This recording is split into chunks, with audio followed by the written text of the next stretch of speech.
I know that we're only 2 days through the legal negotiating period and free agency, but have the Panthers already met all of their free agent defensive needs? We'll talk about it right here on Locked On Panthers.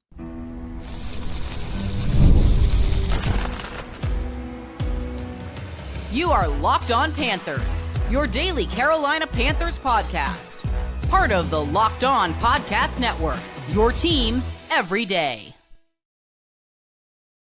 Welcome into another edition of the Locked On Panthers podcast, a part of the Locked On Podcast Network. I'm your host, as always, Julian Council, talking Carolina Panthers with you every Monday, Tuesday, Wednesday, Thursday, and yes, of course, Friday, your team every day. That's our motto here on the Locked On Podcast Network. Thanks for watching the show live here on YouTube and listening to your favorite podcast, or listening wherever you listen to your favorite podcast, where you'll always check out any of the live episodes here on YouTube, which, of course, will be there on your YouTube feed and in your podcast feeds, wherever you listen to your favorite podcast. Be sure to follow me, Julian Council, over on Twitter at Julian Council, where on Fridays throughout the offseason, I'm answering your weekly Friday mailbag questions right here on the show. So all you got to do is either at me or DM me over on Twitter or at me over on Blue Sky to get your questions in for this week's edition of the weekly Friday mailbag right here on Locked On Panthers. And the Panthers continue to be busy on day 2 of the legal negotiating period as free agency begins on Wednesday afternoon at 4 p.m. Eastern time. Really began in earnest on Monday at the noon Eastern windows. Panthers and the rest of the NFL began coming to terms with deals. Those deals will now become official, and the salary cap will know what that officially is come 4 p.m. on Wednesday afternoon. But a quieter day 2, at least that's what I thought it was. And then I saw the Panthers made another deal right before coming live on here with you on YouTube. But I saw Jonathon Jones, who used to cover the team for the Charlotte Observer, now is the lead NFL insider over there for CBS Sports. He had put this out there on Twitter yesterday, saying that he had been told by an executive that the legal tampering window was going to be a lot quieter. The executive told him they expect free agency to only last all of 13 seconds. And based off of how a lot of these deals have gone and the action, or really lack thereof action, throughout the NFL today, that has come to fruition as Panthers were pretty busy on the defensive side of the ball on Monday, and less so busy trying to work out some contracts, decided to cut some players and to work out some salary cap issues. They didn't bring back one player that I was surprised to see. We'll talk about that a little bit later on here on the show. So a more quieter day, but still an important day for Carolina as they look to rework this defense this offseason and continue to build the offense around Bryce Young, who was really good in the final 9 games of the season back in 2024. But right after I got off the air on Monday evening, I was talking about this and whether Carolina was going to sign Mike Jackson on day 1, or if that was going to be something that they'd prioritize later on. I didn't feel like he was going to be like their top priority, and certainly that turned out to be the case as they went out there and spent a lot of money on some other defensive players. But eventually they circled back late on Monday and they got that deal done. Mike Jackson coming back on a 2-year, $14.5 million deal, played 99% of the defensive snaps in 2024, opposite of Jaycee Horn. He was originally brought to Carolina back in August as the Panthers traded their 7th-round pick from 2024, Michael Barrett, to Seattle for his services after Dane Jackson went down with what Dave Canales had described then as a significant hamstring injury, which certainly kept him out for the first 6 weeks of the season. And we never saw Dane Jackson playing the role that Carolina expected him to play, and that was to be the starting corner opposite of Jaycee Horn. That turned out to be Mike Jackson instead. So Dante played that back in 2023, and it was going to be Dane in 2024. Instead, it ended up being Mike Jackson. So Jackson did end up playing as that cornerback too in this defense, and he led the team in pass deflections with 17. Somehow had a better PFF grade than Jaycee Horn. I kind of raised my eyebrow to that. I know I bring up PFF all the time on here, just a way to look at these players, and it's a good evaluation tool for all of us out there, as they have a pretty keen eye on some of these things, but maybe not the keenest of eyes, as I don't see how Mike Jackson was better than JC, but certainly made some plays. And you would not expect somebody that you're trading for in late August to come in and have the impact that he's had. And he has been able to secure that spot for 2025 and possibly for 2026. I would imagine that that's a deal where if Mike Jackson does not play well coming up here in 2025, they can get out of it next offseason and move on. And I also look at it as a deal that would not preclude Carolina, once we get to the draft in about a month and a half in April up there in Green Bay, it would not preclude them from going out there and still taking a corner pretty early on. And by early on, I don't mean at 8, I mean at 57th overall there in the second round. I have seen multiple mock drafts that have had Carolina mocked to take cornerbacks there in the second round. And that could make sense looking at some of the areas Carolina so far has addressed defensively. And that wasn't the only news that came out since we last spoke on Monday evening. On Tuesday afternoon, Carolina was able to rework the deal of defensive tackle Shy Tuttle. Tuttle was set to make $6.5 million in the last year of his deal here in Carolina. Instead, he's going to take a pay cut of $3 million, according to a league source telling Mike Kay of the Charlotte Observer. He's going to get $500K in guaranteed money, and he can make the rest back with incentives. So if Carolina, and we had talked about this on the offseason to-do list here on the show, had they decided to just cut Shy Tuttle, they would have saved $3.275 million. Instead, they end up saving $3 million by doing this deal. So pretty close to what they want that they could have done, but also they retain a player who they like and think that can be good for them in a backup role. And after looking at the signings that Carolina made of Bobby Brown III and of Tershawn Wharton on Monday, it makes a lot of sense that Shy Tuttle would accept this deal and come back in a reduced role and be more of a rotational player there on the interior of the Carolina Panthers defensive line here in 2025. So a good news there. And also, had they cut him, they would have taken on $6.1 million of dead money since he has 3 void years remaining after having his contract restructured last offseason, which I found to be interesting that Carolina decided to do that. Either way, Shy Tuttle, he's sticking around, and he had a rough last couple of years. Last year, it was 42.7 PFF grade as 108th out of 118 defensive linemen that qualified. Run defense grade, 33.5, 134 out of 140. Pass rush grade, 51.4. That was 88th out of 97 interior defensive linemen. And you can look at those numbers. You can question, why would you want to bring back this player? Well, we talked to Mike Kay about this earlier this week, and Mike talked about how Shy was not using the proper role. He had to come in and had to be asked to be a game changer, and that was not going to be the case, especially once Derek Brown went down last year. He really struggled the year prior to that. Even with Derek Brown having a Pro Bowl season, he wasn't great. Now the fact that you have Bobby Brown III coming in, likely going to be your starting nose tackle next to Derek Brown and Ashawn Robinson, and then Tershawn Wharton being able to rotate in there on more of those pass rush downs, Shy Tuttle can come in and he can be a rotational guy. The Panthers can do more of a platoon system in 2025, and Shy will not have the pressure on him to be a playmaker for Carolina on the interior, and it works out for all parties. He comes back. Panthers have an experienced guy as a backup now, and depth has been a question over the last couple of years. They have him as an experienced backup. They're able to save some salary cap space as well, and the defensive line is much better than it was a year ago when they really struggled, and that was in large part because Derek Brown missed 16 games and was playing a portion of that game in week 1 in New Orleans with a torn meniscus. So this Panthers defensive line is in much better shape. And now looking at the defense overall, are the Panthers done?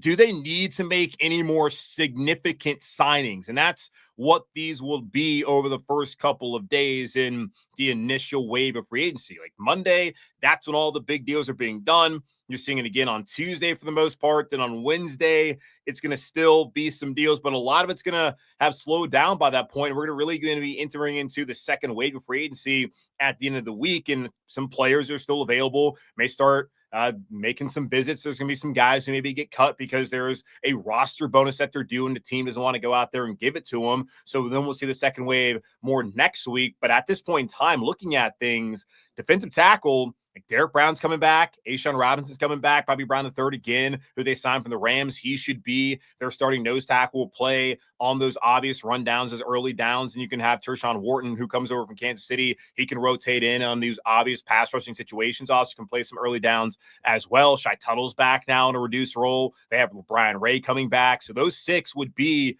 I would think, the main guys. And there's also I forget who they brought in from Wake Forest, who's a former Wake Forest player, but he could also be part of this rotation as well. Looking at outside linebacker, maybe Jadeveon Clowney's coming back, DJ Wonnum, of course, DJ Johnson's back. They signed Patrick Jones second on Monday. That feels like they're probably done. Maybe not. I would have thought Leonard Floyd would have made some sense after he was cut by the 49ers. Instead, he signed very quickly down I-85 South down in Atlanta, and he's not coming to Carolina. And Ejiro Evero worked with them back in LA with the Rams, and he's somebody who wanted him a couple years ago when he's available in Carolina, ended up instead signing who they signed, Justin Houston, and he gave him a half a sack, while Leonard Floyd went up there to Buffalo and had 9 sacks, and he's averaged 9.5 sacks since he left Chicago back after the 2019 season. So that would have been a nice signing at Carolina, gotten that done. Not quite sure where they have the money to do that. I know they've opened up some cap space by reworking a deal with Shy Tuttle. That opens up $3 million,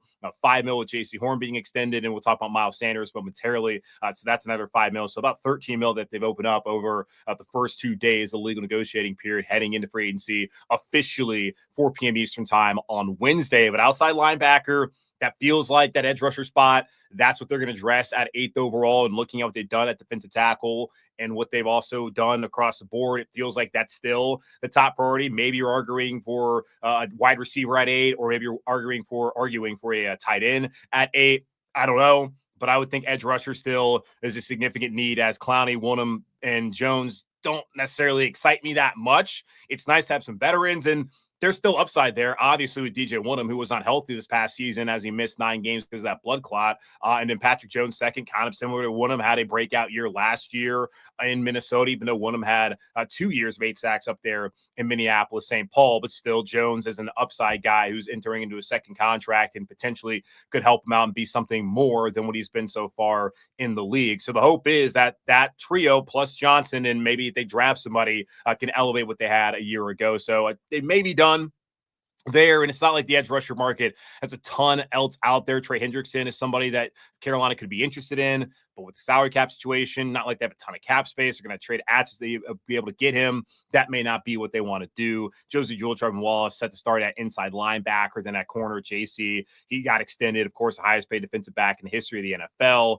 Mike Jackson's back. Shaw Smith-Wade should slide in there at the nickel spot. Trevon Morey comes in at the starting safety, and then I'm penciling in Demani Richardson as the other safety. It's possible they could go after another safety, but we saw Javon Holland go off the board on Tuesday morning. They could have double dipped there. He was somebody that Carolina had interest in, and we had talked to Mike Kay about this, that maybe they would double dip, and I saw Joe Person at The Athletic bring that up as well.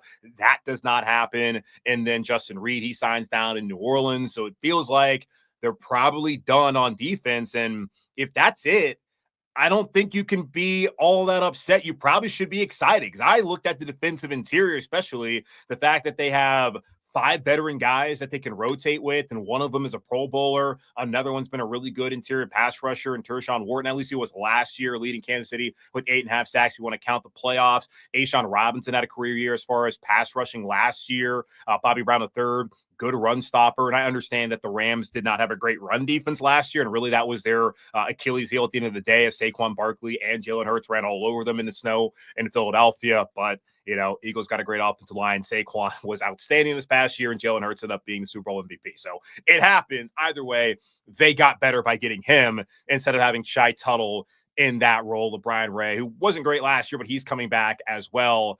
I feel good about the depth and the overall talent level where it is now compared to where it was last season, even this time last offseason for the Carolina Panthers on the interior defensive line. Edge rusher, still personally a lot to be desired for me there. I don't look at this group and think that it's scary at all. There's upside, certainly with Wonnum and Patrick Jones II, but I'm going to have to see it really play out over the course of the season. Linebacker, going to need to add some depth there. And then, look at the secondary. Horn, really like that. Jackson, like him, as a complimentary piece there on the other side. Shaw Smith-Wade showed some signs, especially as a run stopper. He's a really sure tackler, so that's nice to have. And then Trevon Moore, especially really good at tackling, brings that physicality and adds a presence that Carolina really needed back there at safety. So it looks like to me they may be done as far as the veterans they want to sign to come in and play a significant role and significant snaps in 2025 on the defensive depth chart. The rest of the time now can be focused, I would think, at least defensively,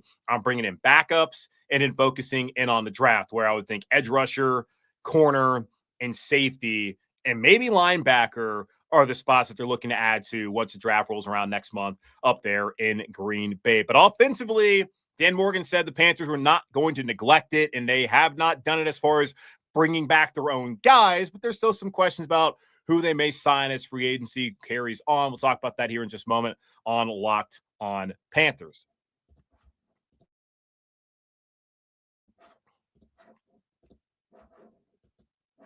This show is sponsored by BetterHelp. Taking care of your mental health can feel like a big investment, but it's just as important as taking care of your body. Traditional in-person therapy can cost anywhere from $100 to $250 per session. But with BetterHelp, you can save up to 50% per session. BetterHelp offers a flat fee for weekly online therapy sessions, making professional support more accessible and affordable. With over 30,000 therapists and over 5 million people hired, it's the world's largest online therapy platform. Your well-being is worth it. Visit BetterHelp.com/LockedOn today.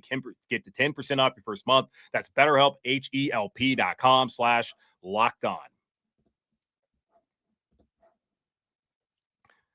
Back here on Locked On Panthers, shout out to the 165 people live with me right now on YouTube, where I plan on being live throughout the week, but I was wondering for a period of the time today whether I would go live, considering there wasn't a ton of moves, but the Panthers did make more moves as far as they reworked Shy Tuttle's deal. They re-signed Mike Jackson after it went off the air live on YouTube on Monday. Then there's a couple of the news that we're going to talk about here momentarily. So depending on what they do on Wednesday and on Thursday, I'll be back live. But if not, they don't do a ton, then, I'll just record an episode and we'll look ahead to what else they can do. And maybe I'll go live anyways, as it makes it easier for me not having to go back and edit the video for all this. But appreciate everybody here tuning in on YouTube, and appreciate all the folks, of course, who listen wherever you listen to your favorite podcast. So Dan Morgan said a couple weeks ago at Scouting Combine up there in Indianapolis that the Panthers had obvious needs on the defensive side of the ball, but they would not neglect the offense. And so far, we have seen them add pieces back to the offense, like Tommy Tremble coming back on a 2-year deal.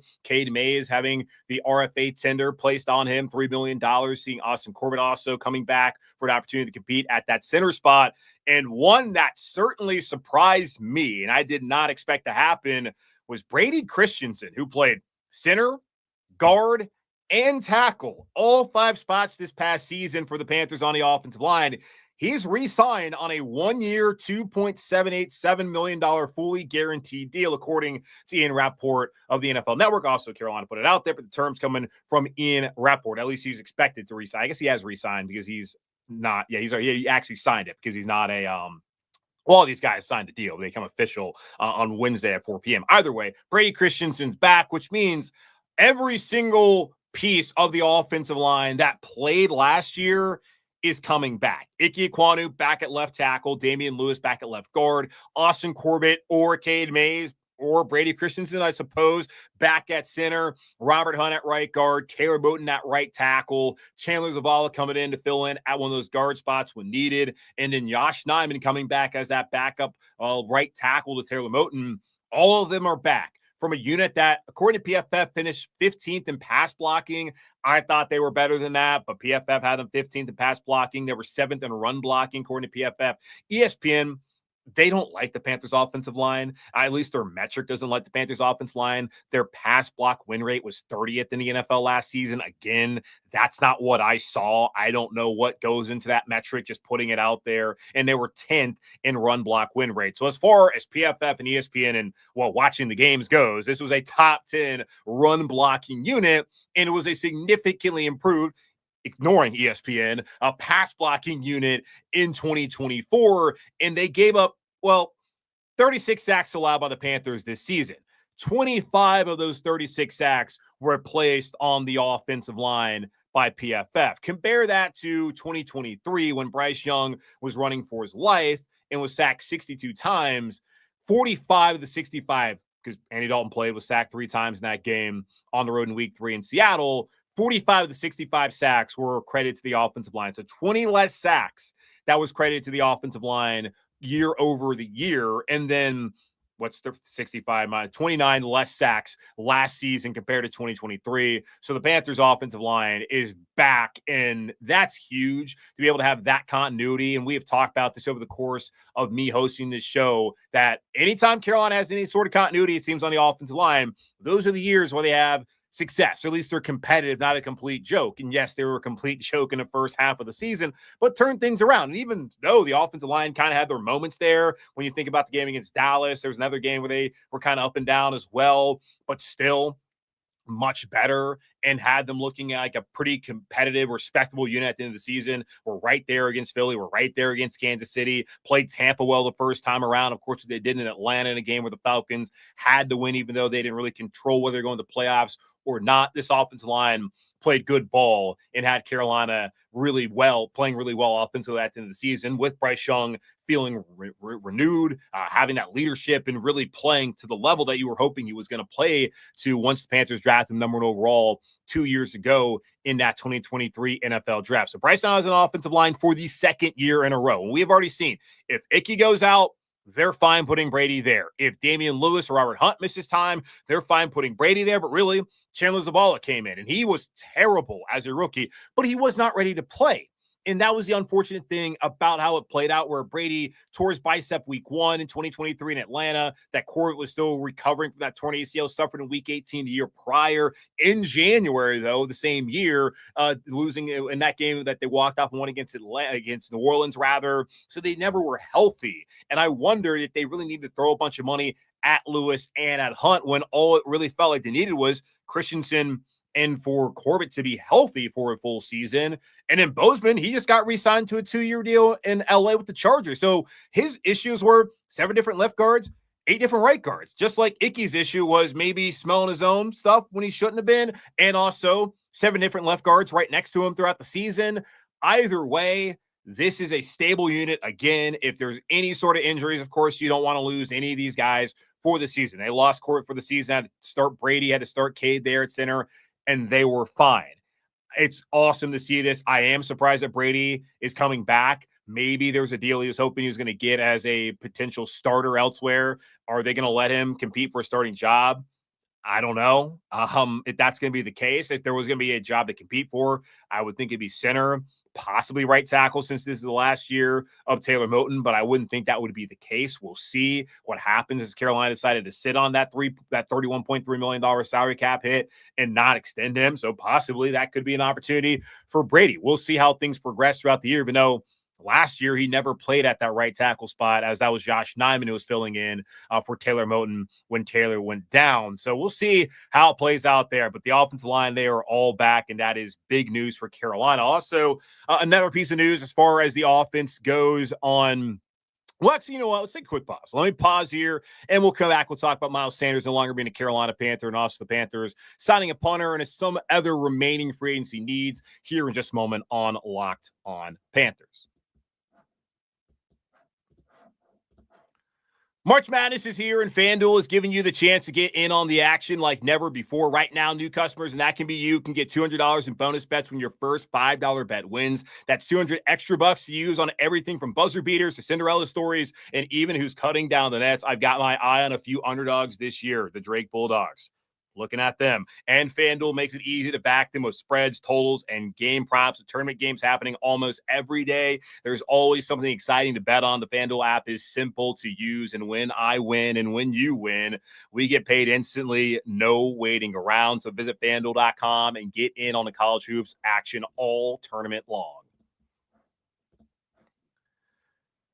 Back here on the Locked On Panthers. Again, shout out to the 222 of you live with me here on YouTube, where I am planning on going live throughout the course of the first week of free agency, depending upon whether Carolina makes a lot of moves. They were quieter today, but still plenty of moves made after got off the air. They re-signed Mike Jackson. At least they announced the re-signing of Mike Jackson, 2 years, $15 million, 14.5, but almost 15, $14.5 million to come back. They reworked the deal with Shy Tuttle. He's accepting a $3 million cap or pay cut, which is going to save $3 million towards salary cap for Carolina this upcoming season. And they have re-signed Brady Christensen as well to a 1-year, $2.787 million fully guaranteed deal on Tuesday, which comes to a surprise to me and a couple other people out there as well who cover the team. But the Panthers also made another move as far as the roster goes. On Tuesday, they released Miles Sanders after they were unable to come to terms on a rework deal like what they did with Shy Tuttle. They were hoping that Miles would accept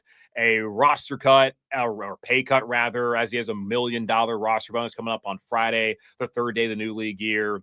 And that was something that Carolina was not going to pay him again last year. The only reason he was able to stick on the roster was because, well, one, the Panthers value running backs, and two, he had a $2 million roster bonus that was going to hit on that third day. And had they cut him, Carolina was actually going to lose about $2 million of the salary cap. And that was not something that they were able to do and that they wanted to do last year. So Miles Sanders came back in a backup role. And in this 2 season, Carolina obviously did not live up to the 4-year, $25 million deal a couple years ago, which was the highest deal for a running back during free agency period in 2023. Had 184 carries, 637 yards, 3 touchdowns, along with 51 catches for 302 yards and a touchdown, and was dazzling, really, in that game in Atlanta back in January. And you saw his value in that game as a backup. You saw his value when he and Chuba Hubbard and Jonathon Brooks were all unavailable in that Week 17 loss down there in Tampa Bay. It would have been nice to have Miles Sanders back. I advocated for it, but now Carolina is going to save $5.3 million of the salary cap, and they're going to take on $2.9 million as far as dead money goes. So they're going to have about $10.6 million of dead money when looking at over the cap between the release of Miles Sanders and extension of Jaycee Horn, and also opening up some cap space there with Shy Tuttle. They got about $13 million that they've opened up in salary cap space. And looking at overthecap.com, that has not, as far as I know, and let me click over there, I don't think that they've upgraded anything as far as the cap. And this is still all a projection. Okay, team cap space, they have 30 right now. And that's not taking account Jaycee Horn yet. And that is not taking, it is taking account of Shy Tuttle. So that Shy Tuttle deal has got them at 30.6. So adding JC, it's about 35. And then with Miles Sanders, I don't think that they have they done it? I think they have taken account of Miles Sanders. So it looks like they have a $35 million projected of salary cap space as Miles Sanders. Yeah, they got rid of him. So, yeah, $35 million what they're looking at projected according to overthecap.com as of 6:29 Eastern time here on Tuesday, March 11th, the second day of the legal negotiating period for your Carolina Panthers. So Miles no longer in Carolina, and now it comes down to what are they going to do? They're at running back 2, and might as well look over on Twitter to make sure they have not done any deals while I've been up here talking to y'all who's this? Okay, well, that was going to be somebody I was going to talk about. All right, Ty Johnson is a name that Mike K, the Charlotte Observer, had brought up here, and a name I was about to bring up just now, but he is returning to the Buffalo Bills on a 2-year deal. That would have been somebody they could have used, as Jeremy Fowler of ESPN.com points out, emerged as a versatile third down back for Buffalo. So he gets rewarded there. He's staying up there with the Bills. And now Carolina's kind of back to the drawing board if they were interested in bringing him in as RB2. And looking just at free agency right now in the running back market, as far as backups go, I saw Javonte Williams, a name I had pointed out. He is signed to the Dallas Cowboys. Aaron Jones is not going to be a backup. He's going back to where he was. Jalen Warren staying in Pittsburgh. Let's see who else could have made sense potentially. I mean, there's plenty of names out there. Like, there's a ton of running backs.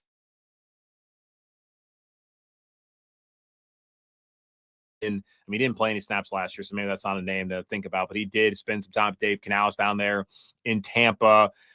But they could draft somebody. And Damian Parson of Locked On NFL Draft also covers the NFL Draft for Bleacher Report. He had brought this up when we spoke to him a couple of weeks ago during the Combine week that Carolina could go draft a running back. He actually suggested they should do that after Jonathon Brooks retore the same ACL that he had torn back in Texas, second time in 13-month span. So it's possible to go out there and get a running back in what is a very, very good running back draft class. We've talked about this on the show. Maybe they should have waited instead of getting an injured running back there in the second round when there's going to be probably 2 guys who get drafted in the first round, Amarion Hampton out of North Carolina, and who had an outstanding combine, and then also Ashton Jeanty out of Boise State, who led the FBS last year in rushing and was a close runner-up to Travis Hunter in the Heisman Memorial Trophy voting. So that's somebody that will be drafted in the first round. Don't think Carolina is taking a running back. If they do, that will be shocking. I don't know how upset people would be if it's Jeanty or if it's Hampton,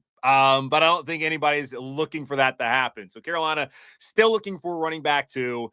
I had somebody DM me and tell me that most likely it's, at least based off of history, Brooks probably done for the year.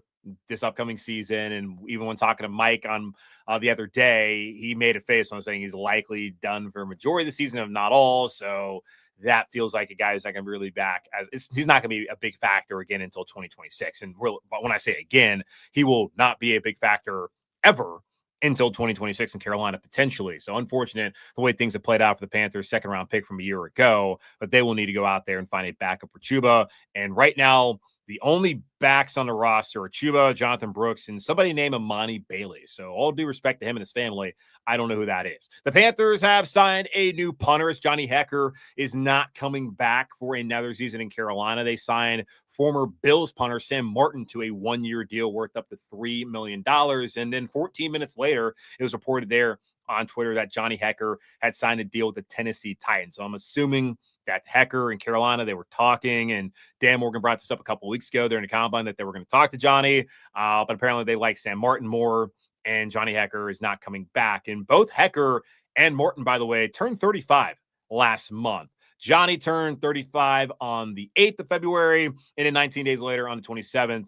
And that's cutting it close there, Sam Martin. I know his parents had been just sweating it out. I know they were excited about having him, but man, you do not want to have a kid who has a birthday on February 29th, I would imagine. But 19 days younger, the Panthers have gotten at kicker. So I guess congratulations to all of that happening. But low-key, Johnny didn't have the greatest year in 2024, and punters are so good in the NFL that you don't really notice that much. Like, you watch college, yeah, you can tell how bad a punter is. In the NFL, okay, if they're not able to down it a lot of times within a 10 or 20, you can kind of tell by all that. But there's not a bad punter in the league. You can find bad kickers. You're not really finding a ton of bad punters out there. Shout out to Pro Kick in Australia, I suppose, for being a part of all of that punter renaissance here in the NFL. But last year, you look at it, Sam Martin was ranked 20th out of 39 punters according to PFF. Yeah, they have punter stats on PFF as well. Johnny Hekker was ranked 35th out of 39. But you look at some of the other stats, the simple punting stats you can look at over on Pro Football Reference. Yards per punt, Hekker was at 45.7. Sam Martin was at 46.7. Both of them below the league average of 47.6. Net yards per punt, Hekker was 41.5. Martin was 39.8. League average is 41.4. Now, of course, the coverage units have something to do with that. Also, touchbacks will glow into that. But they were both, one of them, Hekker was barely above league average a year ago. Touchback percentage, Hekker 4.1, one of the best in the league. Martin 9.3. League average was 7.6. Punts down inside the 20. Hekker had 24. Martin had 25. But then you look at, this is the one stat that shows you just how much better Martin was than Hekker. This is one area to look at. Inside the 20% as far as downing punts inside the 20 percentage, Hekker 32.9, Martin 46.3, league average 41.6. So I'm imagining when Carolina was doing their evaluations of punters out there on the market and Johnny Hekker, they looked at that stat for Sam Martin versus Johnny Hekker, and that was the reason why they decided to get, again, 19 days younger at the punter position. Would not rule out them trying to find a punter, I don't know, via the draft, but an undrafted punter coming out here in 2025. So looking at that and where the roster is right now, remaining needs defensively, talked about it earlier. I feel like defensive line, they're good. They could try to bring in another edge rusher, unless it's like trading for Trey Hendrickson, which I don't know if that's necessarily what they're trying to do at this point in time after. And you got to think too, like the money that they were going to spend, that they decided not to spend on Milton Williams, $104 million he's getting up there in New England. The Panthers ended up spending a maximum of $81 million on Bobby Brown III and Tershawn Wharton, both defensive tackles. And that's if they hit all their incentives. So that saved them $23 million. Potentially, though, if neither one of them hit their incentives, and you would love for them to hit their incentives, of course, because that would mean that they came in and they played well, they could be saving $35 million from what they could have spent potentially on Milton Williams had to agree to pay him the $26 million per year, the $104 million he got up there in New England. If you want to also count Patrick Jones II, as he's a part of defensive line as well as an edge rusher, that's a maximum of $101 million between those three compared to the 104 for one player, Milton Williams. And if you want to look at the minimum amount spent, that's 81. So again, saving between like $23 million by missing out on Milton Williams, or at least balking at paying him more than Derek Brown. And I don't know how they could have justified doing that, knowing that obviously it's a key position and that there would be paying him. New England's paying him not necessarily for what he did, because he's only, I think the max he's ever played in a season was 40% of the snaps. And it's kind of crazy to give somebody that much money, especially when Derek Brown plays nearly 90% of the snaps. Last time he was healthy in 2023 was a Pro Bowler. So they decided to not give Milton Williams that money, and they landed 3 other guys that can come in and help them. 2 guys, Bobby Brown III and Tershawn Wharton, that I'm really excited about. Another guy in Patrick Jones who has upside, and certainly I would think makes the edge rusher group better than it was before they signed him on Monday afternoon. At least they agreed to terms with him on Monday afternoon. So defensive tackle, feel like they're good there. Edge rusher, they could add somebody. I don't really think at this point in time, where a lot of dudes already been signed, if they're going to find like an impact player. So they're going to probably have to wait to the draft to try to do that. Linebacker, going to need some backups. They could draft someone there. Corner, backup, that would be nice, but probably drafting someone there. Safety, could try to find another starter. I don't know if there's anyone out there at this point in time. Let me do a quick look over here on Over the Cap, as they have a tracker of all the free agents who have signed. Looking at it, like, let's see. I'm not quick look. I don't think they're going back to Von Bell. So quick look at it. Justin Reed signed. They haven't put that one in. Justin Simmons did play in Atlanta last year. He was with the Jero Avero a couple years ago in Denver for that one season. Julian Blackman appears to still be available. So there's some guys that could go after potentially that could make sense for them if they wanted to try to bring in a veteran, the pair with Trayvon Morig and, of course, Damani Richardson as well. Or, again, they could go after somebody in the draft, which probably is what they're going to do. Offensively, O-line, they're good. Tight end, probably want to get another vet as Tommy's coming back. You got JT Sanders coming back as well, and going to draft someone there. Wide receiver, don't think that there's still plenty of names that we're all aware of at the wide receiver spot that are available still in free agency. Looking over the cap on what they have as far as their free agency tracker, Stephon Diggs is still available. Keenan Allen, who's a North Carolina native, is available. Murray Cooper's available. We're not going back to Deontay Johnson here in Carolina, I would imagine. Tyler Lockett could make sense, obviously, with the Dave Canales ties. DeAndre Hopkins is available. I don't think Mike Williams is somebody that they want at this point in time. Robert Woods is out there. There's plenty of guys you've heard of that are available wide receiver. But as far as looking for that difference maker, I don't think they're going to find that in this free agency class. And I don't know if they're going to find that in the draft upcoming. But they could take somebody at 8. I know that Tedero McMillan, somebody that's been mentioned. And from what I've heard, like I was listening to Ryan Russillo's podcast last week coming off the combine, talking to Todd McShay. Well, I always like Todd McShay and what he's done at ESPN, and now he's over at the Ringer. He was talking about Matthew Golden. I know somebody asked me about that on the mailbag a couple weeks ago, a Texas fan who listens to the show, so appreciate all of that. But yeah, Matthew Golden was really impressive at Texas. Second half of the season, heading to the playoff, was their top guy. And apparently what he was able to do at the combine, plus his film, he might be getting drafted pretty high. So if Carolina falls in love with him and what the monitor those top 30 visits, as those can tell you who they're looking at, of course, maybe him at 8, I don't know. But that's something to think about. But it really feels like to me overall, if they want to get a top tier receiver, as like guys like T. Higgins, Chris Godwin, argue amongst yourselves whether they're top tier or not. But those guys are getting paid a lot of money like they are. They didn't even make the market. And then Debo went to the Commanders. Devontae Adams was probably never going to come here anyways. He goes to the Rams. DK, that didn't work out. He's going to the Steelers. In order to a lot of these guys, I mean, they might get traded, but when they're really good, a team really wants them, they just don't hit the market. And guys like Chris Godwin are taking $20 million less to stay where they're happy and having success. So Panthers got to draft and develop there at wide receiver. So receiver, probably gonna have to wait till the draft to really get somebody. I would think David Moore would be nice to bring him back, of course, and maybe another vet that they've heard of. And Darius Slayton, I brought him up yesterday and I had somebody tell me on Twitter, like, aim higher. Okay, well, that's information that I was given that's somebody that they liked. And he's staying in New York for whatever reason. They liked him, didn't work out. We'll see where they go from here at that receiver spot. But it feels like the draft is where Carolina's going to have to find a receivers. And they got one in the first round last year in Xavier Legette, and they're hoping for him to develop into a top-tier guy. I see him as more of a number 2 moving forward, but still very early and can't completely count him out, which I'm not doing. I'm not necessarily saying he's not going to be a good player. Just I don't know if he's going to be an elite receiver in the NFL, which is not easy to do, obviously. So receiver, we'll see what they do there. Running back too. Got to address that. And then kicker. Eddie Pinheiro is still available. No one signed him. Let me go ahead and look right now over on Twitter to make sure that there's been no updates since last looked. and the comp picks are out. I don't think Carolina has a comp pick, do they? Let's see.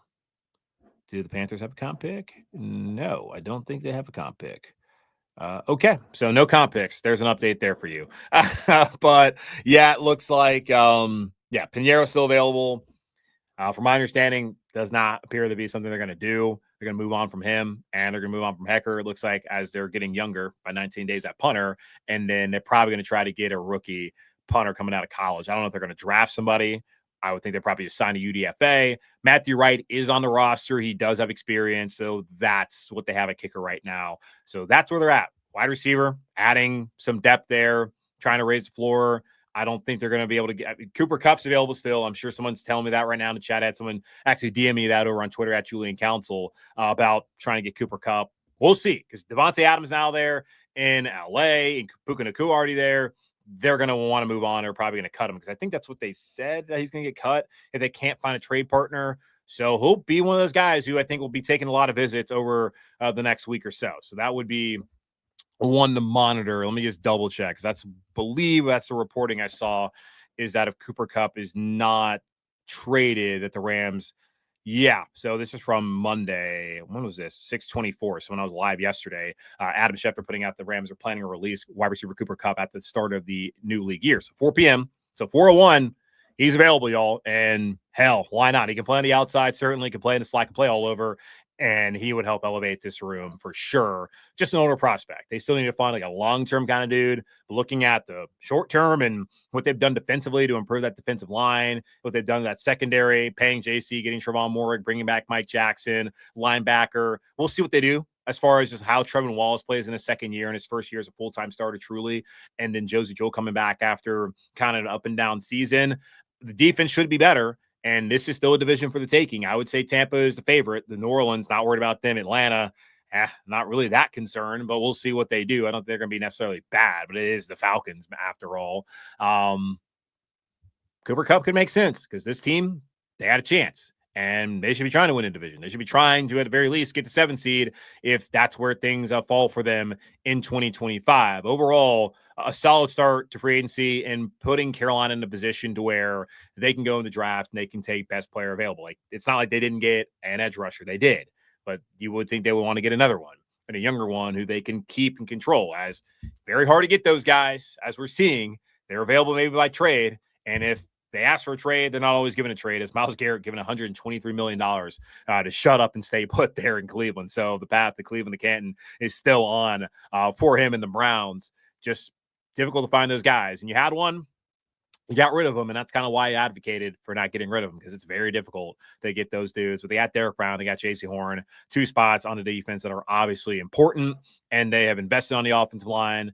They have helped their quarterback out. They just got to get some more weapons, and they're not neglecting it at all. But there's some areas still that clearly Carolina needs to try to address throughout the next coming days and weeks, and then, of course, next month in the draft. But that's going to wrap up this edition of the Locked On Panthers podcast, part of the Locked On Podcast Network, hosted by yours truly, Julian Council. Again, y'all subscribe, follow the show for free over on YouTube or wherever you listen to your favorite podcast. And be sure to follow me, Julian Council, over on Twitter at Julian Council. Where on Friday, I'll be back answering your weekly Friday mailbag questions. All you got to do is either at me or DM me to get those questions into me right now. Also, hit me up on Blue Sky at Julian Council, where you can get those weekly Friday mailbag questions in. In the meantime, be safe, be happy, be whole. As always, keep pounding. In 4 p.m. on Wednesday, the new league year begins. And we'll monitor what Carolina Panthers do and who might be available for Carolina to go after here over the course of the next couple of days during free agency. We'll talk about all of that when I talk to you next here on Locked On Panthers.